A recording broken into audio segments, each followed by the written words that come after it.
Subhanallah walhamdulillah wa la ilaha illallah wallahu akbar. Subhanallah, ampuni hamba ya Allah. Walhamdulillah, terima kasih nikmat-Mu ya Allah.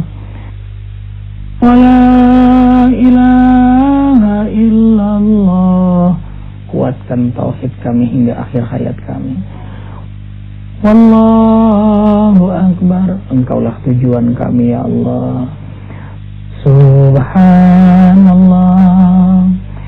walhamdulillah wala ilaha illallah wallahu akbar. Assalamualaikum warahmatullahi wabarakatuh. Subhanallah wa bihamdihi subhanallahil azim adada khalqihi wa rida nafsihi wa zinata arshihi wa midada kalimatihi. Asyhadu an la ilaha illallah wahdahu la syarika lah wa asyhadu anna Muhammadan abduhu wa rasuluhu la nabiyya ba'da. Allahumma shalli wa sallim ala sayyidina Muhammadin wa ala alihi wa ashabihi wa man tabi'ahum bi ihsanin ila yaumiddin. Rabbi a'udzu bika min hamazati syayatin wa a'udzu bika rabbi ay yahdurun. Subhanaka la ilma lana illa ma 'allamtana innaka antal alimul hakim.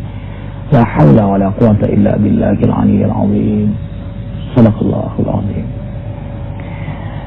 Ikhwah fillah rahimakumullah, saudara-saudariku yang kucintai karena Allah Jalla Jalaluhu. Masjid adalah Baitullah, rumah Allah. Dalam surah An-Nur ayat 36, Allah Jalla Jalaluhu menyebut masjid dengan buyut, jamak dari bait, rumah-rumah Allah. Fi buyutin azinallah an turfa'a wa yuzkar fiha ismuhu yusabbihu lahu fiha bil ghudwi wal asal. Di rumah-rumah Allah, ay di masjid Allah, diperintahkan kita memperbanyak zikir kepadanya. Masjid Baitullah, selama masjid itu dibangun atas dasar ketakwaan kepada Allah, dibangun untuk mencari ridha Allah, dihidupkan dengan ibadah, bahkan dakwah dan syiar Islam, itulah masjid, rumah Allah. Dalam hadis qudsi Allah Jalla Jalaluhu berfirman, Baitiyal fil ardi al masajid, rumahku di muka bumi ini adalah masjid. Ahbabi umar baiti, para kekasihku adalah mereka yang memakmurkan rumah-rumahku, dari yang mewakafkannya, arsitekturnya, donaturnya, marbotnya, semua yang memakmurkan masjid Allah, apalagi sampai ibadah dan menghidupkan dakwah syiar Islam, hum ahbabullah, mereka adalah para kekasih Allah.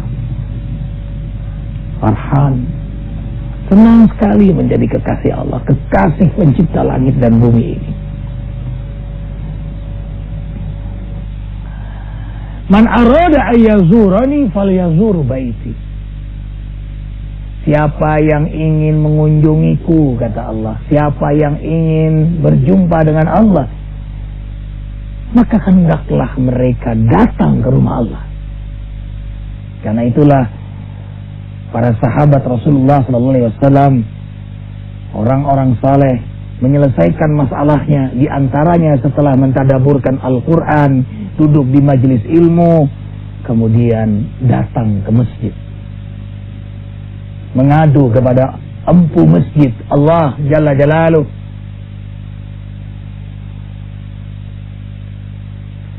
Hadis kursi ini dikunci dengan kalimat yang sangat indah.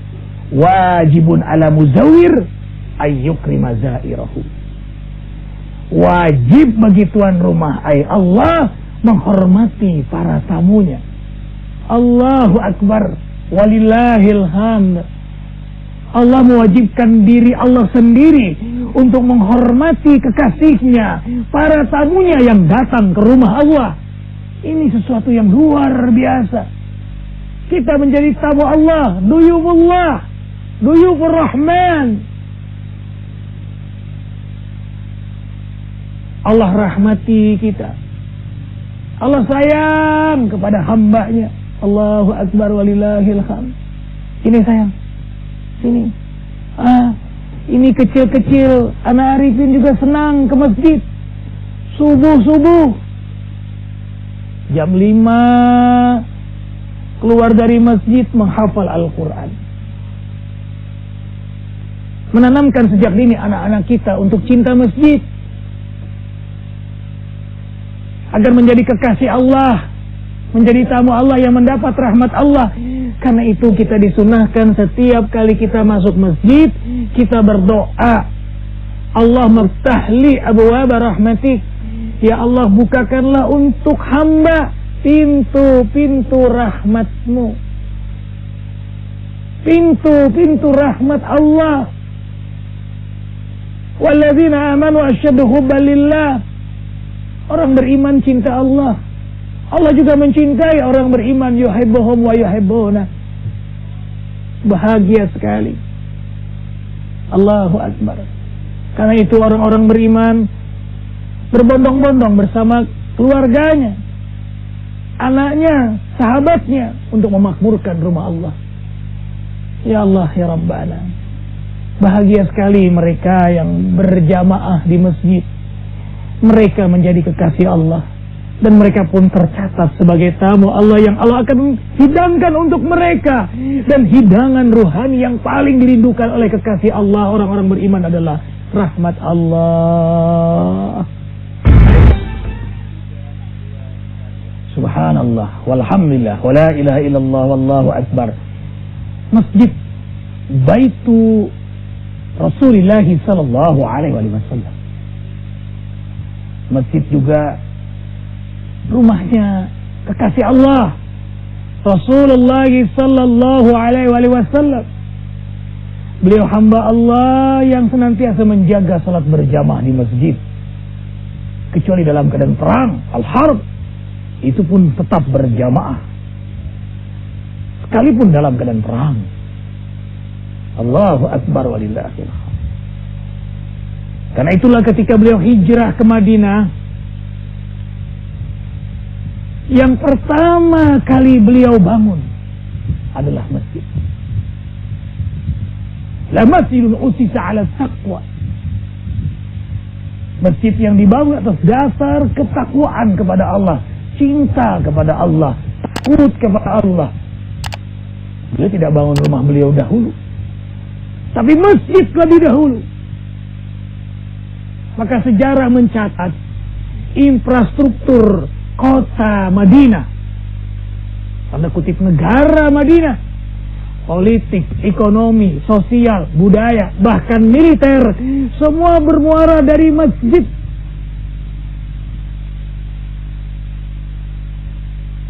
Tidak heran Rasulullah SAW pun menjelang akhir hayat beliau mengalami panas yang luar biasa.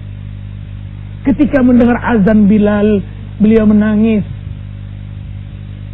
Bilal, puaskan aku dengan senandung azanmu. Dan beliau kalau mendengar azan sangat senang sekali. Ekspresi wajah beliau sangat bahagia. Seraya beliau berkata, "Arihni ya umati, umatku, aku bahagia sekali. Aku senang sekali." Karena azan panggilan Allah kepada hamba-hambanya yang beriman, panggilan kekasih untuk kekasihnya. Farhan, senang. Karena itu azan bagi orang beriman nada musikal batin yang terindah. Tidak ada nada lagu lebih indah daripada azan bagi orang beriman. Dan itu tanda keimanan. Ketika mendengar azan dia senang, bahkan mempersiapkan diri untuk menyambut nada azan itu. Keadaan sakit beliau, seraya berkata kepada istri beliau tercinta Aisyah radhiyallahu anha, hantarkan aku ke rumahku. Aisyah radhiyallahu anha berkata, alaisa hadza baitukum ya habiballah, bukankah ini rumah engkau hai kekasih Allah? Rasul sallallahu alaihi wasallam menjawab, la, baiti al masjid, rumahku adalah masjid. Asrini ila baiti, antarkan aku ke rumahku. Allahu Akbar. Para sahabat pun menggotong tubuh beliau untuk tetap berjamaah di masjid. Beliau tidak kuat sholat berdiri, duduk, tidak bisa menjadi imam. Disinilah sejarah regenerasi khilafah perdana, Imam Abu Bakar As-Siddiq radhiyallahu anhu. Rasulullah sebagai makmum salat dalam keadaan duduk. Selesai salat berjamaah itu, Rasulullah sallallahu alaihi wasallam bersabda, seandainya umatku mengetahui fadail, keutamaan berjamaah di masjid, lau habwa, merangkak pun mereka akan tetap berjamaah di masjid. Sekali lagi, merangkak pun tetap berjamaah di masjid. Sekali lagi, ikhwah fillah, merangkak pun akan tetap berjamaah di masjid kalau ia tahu fadail, keutamaan berjamaah di masjid. Tidak heran Ummi Maktum yang buta minta keringanan kepada Rasulullah sallallahu alaihi wasallam. Ya Rasul, saya buta dan rumah saya ba'id, jauh dari masjid. Apakah orang semacam saya boleh sholat di rumah? Allahu Akbar. Rasulullah sallallahu alaihi wasallam bertanya, Ummi Maktum, seorang tunanetra,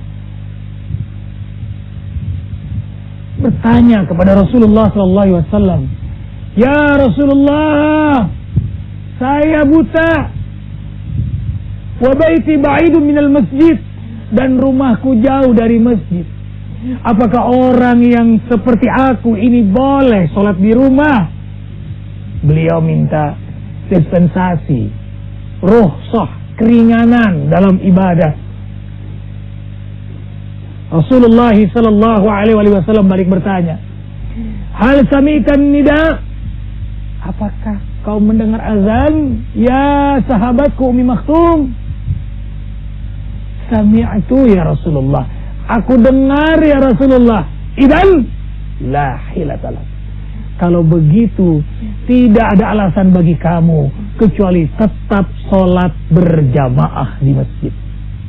Ummi Maktum yang buta, yang rumahnya jauh dari masjid, tetap tidak ada alasan kecuali berjamaah di masjid. Kenapa? Karena dengar azan.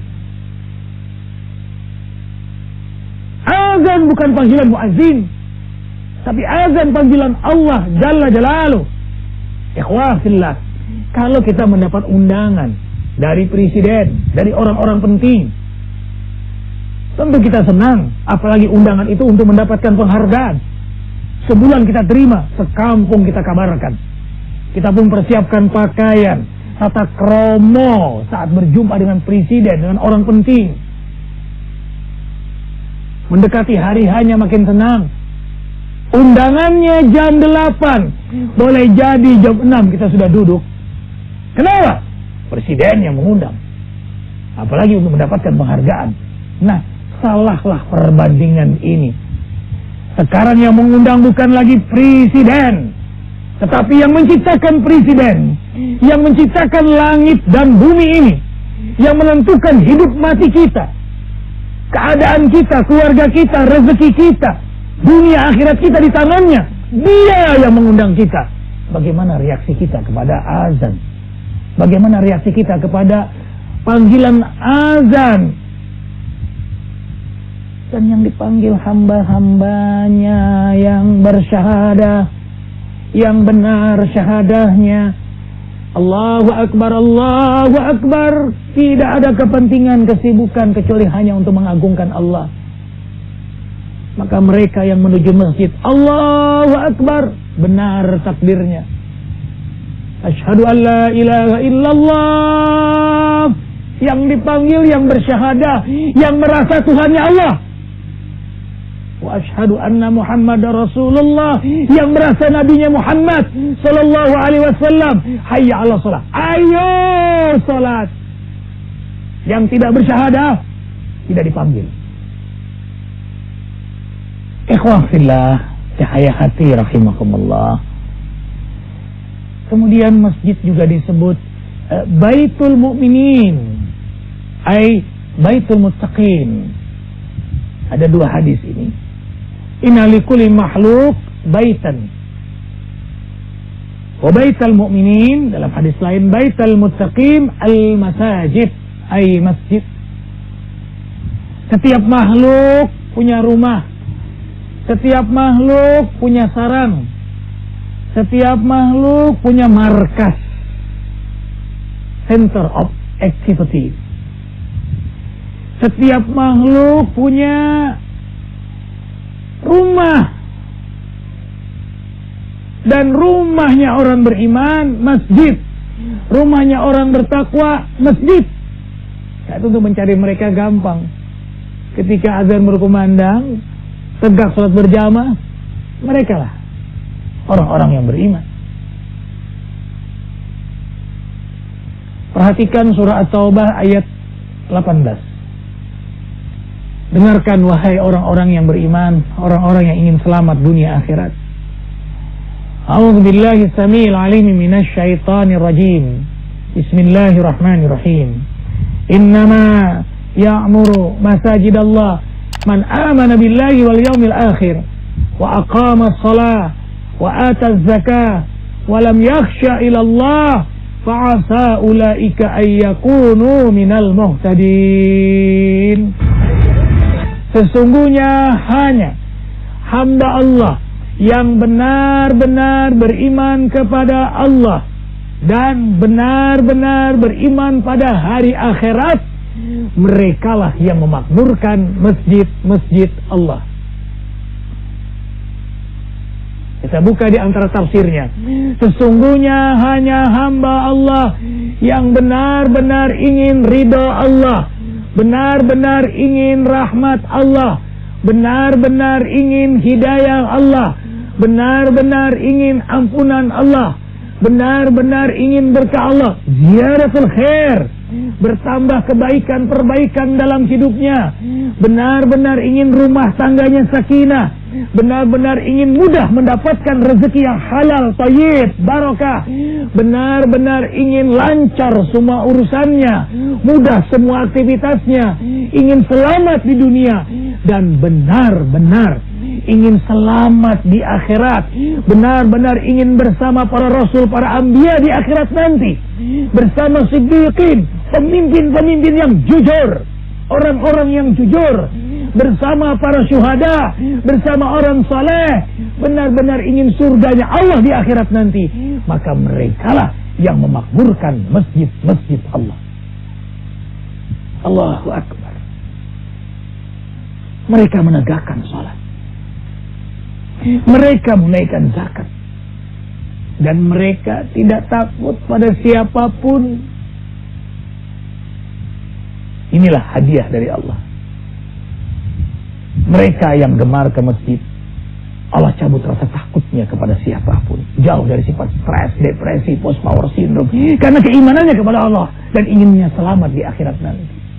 Sehingga dunia ini tanpa beban, sebagaimana dia menuju Allah meninggalkan dunia, lalu dia bertakbir Allahu Akbar bersama saudara-saudaranya. Ya Allah, ya Rabbana, berkahi kami semua ya Allah. Senangkan kami hamba-Mu untuk selalu memenuhi undangan-Mu berjamaah di rumah-Mu hingga akhir hayat kami ya Allah. Kabulkan doa kami. Amin. Subhanakallahumma bihamdika asyhadu an la ilaha illa anta astaghfiruka wa atubu ilaik. Maafkan Arifin ini. Semoga Allah berkahi kita semua dan negeri yang kita cintai, Indonesia ini. Wassalamualaikum warahmatullahi wabarakatuh.